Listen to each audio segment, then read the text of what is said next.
Hello, Franklin Academy. I'm Jackson Turner. And I'm Maggie Fry. Welcome to FA Today.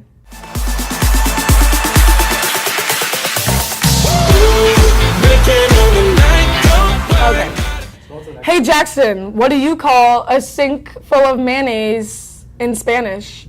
What? Cinco de Mayo. Speaking of Cinco de Mayo, it's actually coming up soon. Here's Adam Hamilton with more information about the holiday. We had a chance to talk to Miss Cole and some Spanish Honor Society students about what Cinco de Mayo is and how they celebrate it. Here's what they had to say. Cinco de Mayo is a festival that's typically celebrated, or a day that's typically celebrated the 5th of May, obviously, in a town called Puebla, Mexico. It's a day that they celebrate as their independence. Cinco de Mayo commemorates a battle during a war between France and Mexico, and it was one that Mexico won, although the odds were very much against them. In Mexico, it's not as big of a celebration or as big of a deal as it is here. In the U.S., it's been kind of convoluted a little bit as far as the way we celebrate it in the U.S., but pretty standard. There's food, there's family gatherings, and it's a celebration of their independence. Well, a lot of Americans do celebrate it just by going to eat Mexican food and celebrating Mexican culture. It is celebrated in America. I think a lot of people use it as an excuse to party here in the U.S., and that's not really traditional as far as the way that it's celebrated in Mexico. As far as, just things change with the times. People in Mexico, as times have changed, they've incorporated new things into their family celebrations, but still pretty true to those original roots. Well, I learned through Spanish and National Honor Society, I learned what the day really is, because a lot of people think that Cinco de Mayo is Mexico's Independence Day, but it's not. That is later on in the year. And so Cinco de Mayo really is just to celebrate this battle that was won. Quick recap, this is Pueblo's Independence Day, not Mexico's. Americans celebrate it more, and Mexicans tend to keep it more traditional. Now back to you guys in the studio. Is it too late now to say sorry? Wow, Jackson, that was so good. But speaking of Justin Bieber, he might be canceling his concert due to the new HB2 law passed in North Carolina. OMG, I cannot miss the Bieber concert. Well, here's Mia talking more about the bill that is risking your chances seeing your favorite artists. This information will be provided through an unbiased perspective. We are not endorsing either side of the debate. So here's a basic rundown of Public Facilities Privacy and Security Act, or House Bill 2. North Carolina has been under fire lately for a controversial bill passed on February 22, 2016. House Bill 2 sets a statewide definition of groups protected by discrimination in public facilities. Protection is offered on the basis of race, religion, color, national origin, or biological sex. Sexual orientation and gender identity are not mentioned. Therefore, the law does not give anti-discrimination protection to the LGBT community. Perhaps most notably, the bill requires that transgender people use the bathroom that aligns with their biological sex, not the gender they identify with, which has sparked strong opinions on both sides of the argument. The law also nullifies local ordinances that provide protection to the LGBT community, like the ordinance in Charlotte that gave rights to gay and transgender people. Cities across North Carolina have to abide by this law and cannot expand upon it to offer more protection to the LGBT community. There are no federal protections for LGBT workers, and in North Carolina, people can be fired simply for being gay or transgender. The new law has had major repercussions in the entertainment industry. Performers such as Bruce Springsteen, Boston, Ringo Starr, Cirque du Soleil, the Blue Man Group, Pearl Jam, Demi Lovato, and Nick Jonas have all canceled their shows in North Carolina. Local music festivals and venues also predict difficulty with booking artists as long as the law is still in effect. Springsteen was one of the first artists to cancel, saying, "Some things are more important than a rock show, and this fight against prejudice and bigotry, which is happening as I write, is one of them. It is the strongest means I have for raising my voice in opposition to those who continue to push us backwards instead of forwards." There have been a number of other cancellations in response to the bill. 13 conventions have also canceled in Charlotte, and several businesses have pulled out of the state.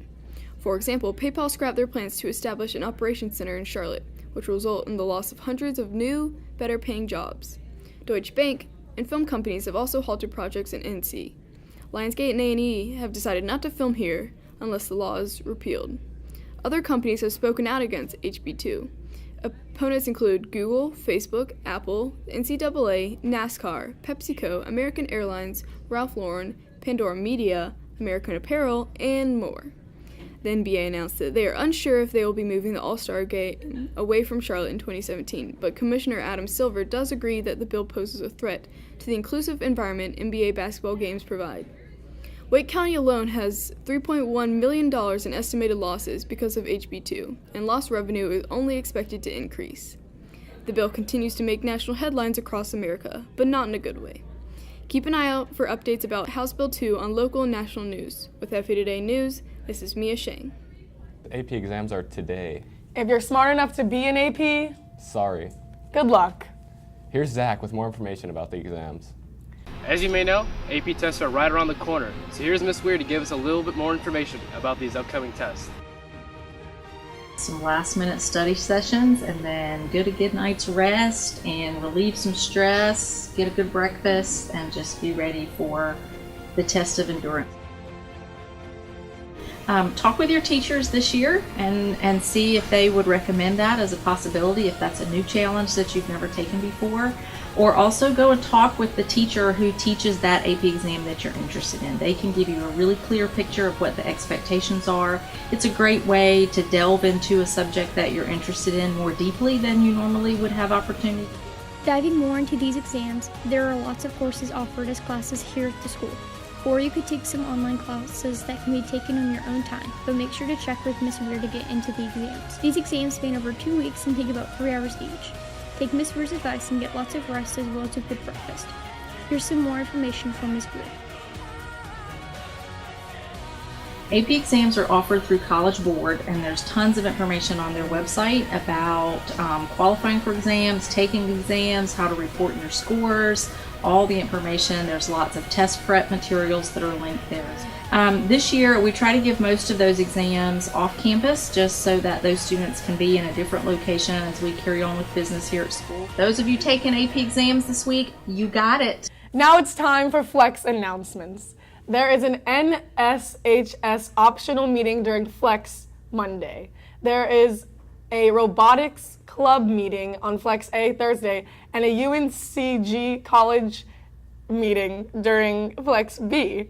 And on Friday during Flex, there is choir rehearsal. Hey Jack, guess what? What? Your mama's so cool, you feel comfortable asking her about personal stuff. Oh yeah? Well, your mom is so fit, it's clear that she's committed to her health so she can live a long life with you. Well, your mama's so sweet, it's like she's the best baker in the neighborhood. Yeah, your mom is so chill. She always has cold beverages ready just in case you have company. On that note, let's go to Coleslaw and Lil Mahaley with some helpful Mother's Day tips. Hey, what's up? It's Lil Mahaley. What the heck is that? What the heck's a coleslaw?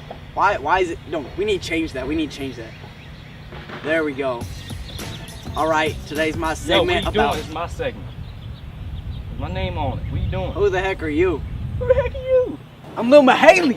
What you talking about? This is my segment. It had my name on it. I've been in the new show in like 5 weeks. This is my segment. This is my show. No one even my likes you. Show. Okay, Who all are right, you? Chill. All right, guys. This is Coleslaw and Lil Mahaley. Yeah, and we're going to show you some guide to Mother's Day. Love your mother. For Mother's Day, I usually get my mother the newest pairs of shoes. I got insider people, so I got her the new pair of Yeezy 14s straight from Kanye.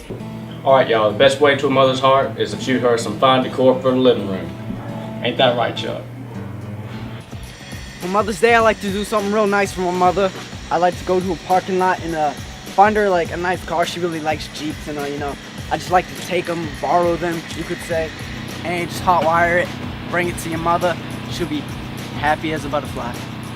No, man. The best Mother's Day gift of all is a hunting trip. She'll remember it forever, man. For Mother's Day, I'd like to give my mother some furniture to freshen up her house. And I go to the nearest like school and just they had this furniture out for the taking. It's not like anybody using it, so I might as well take it. There's nothing wrong with that, right? Alright, look, y'all. If you really want to make your mama smile, you need to fix her a straight, home-cooked meal straight from the heart. Hey, Mama. What? I got you a bunch of Mother's Day gifts today. That's so nice. Yeah. Oh my god. Hey, Mom! What are you doing? What are you doing with my mom? Yo, Ma, this is my mama. Are you kidding me? I just got her some stolen furniture, a stolen car, and the new Yeezys. You stole it.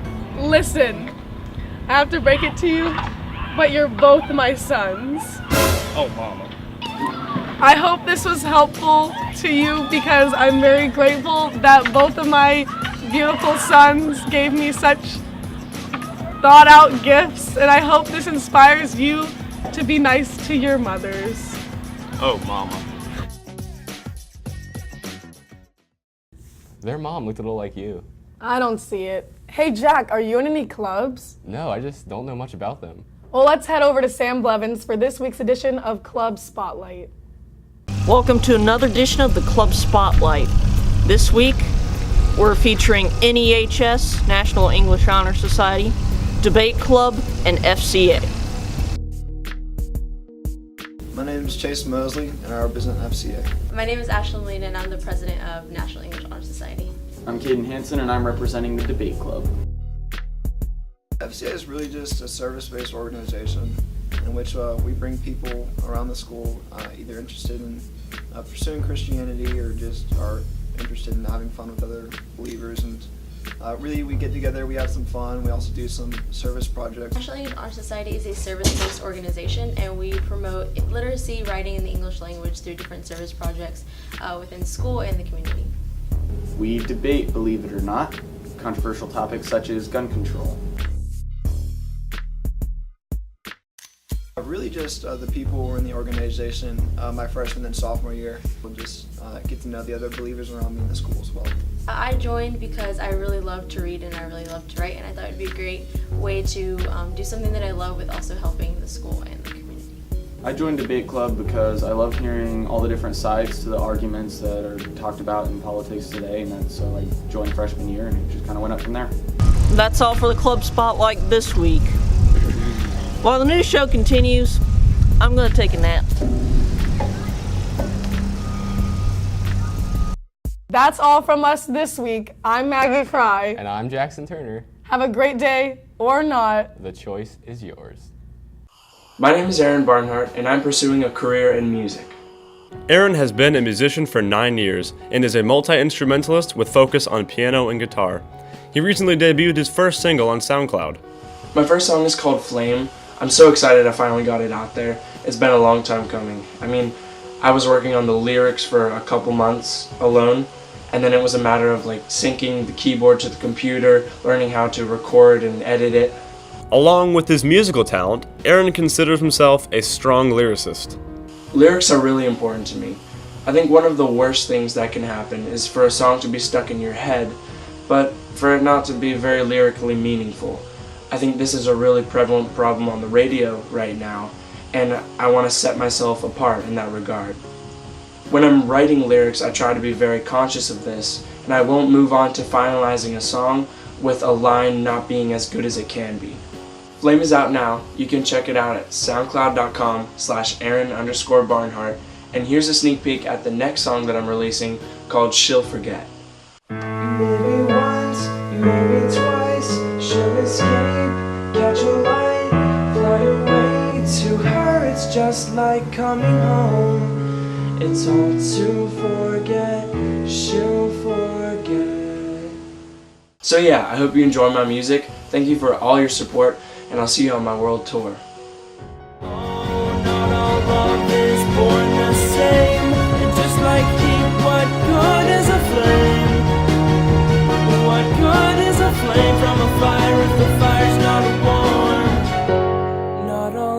Is born the same, and just like heat, what good is a flame?